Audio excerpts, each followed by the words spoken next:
Hello friends, আজকে তোমাদেরকে দেখাবো তেতো করলা মাখিয়ে কীভাবে রান্না করে। তার জন্য তোমাদেরকে দিতে হবে তেতো করলা, পেঁয়াজ, আলু, সেগুলোকে চাকা চাকা করে কেটে নেবে। তারপর একটি জায়গায় রসুন, আদা, লঙ্কা, জিরে নিয়ে সেটাকে পেস্ট করে নেবে।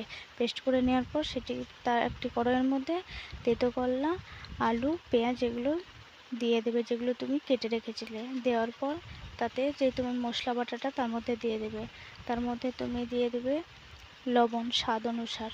লবণ দেওয়ার পর হলুদ দিয়ে দেবে। হলুদ দিয়ে দেওয়ার পর তাতে তেল দিয়ে দেবে, কাঁচা সর্ষের তেল দিয়ে দেওয়ার পর সেটিকে ভালোভাবে হাতে মাখিয়ে নেবে। মাখিয়ে নেওয়ার পর হালকা একটু জল দিয়ে সেটিকে ভালোভাবে ঢাকা দিয়ে রেখে দেবে হালকা আঁচের মধ্যে। ওটিকে হয়ে গেলে সেটিকে তুলে নেবে। তুলে নেওয়ার পর দেখো আমি পরিবেশন করছি। দেখো অনেকটা তেল বেরিয়েছে এবং কালারফুলও হয়ে এসছে।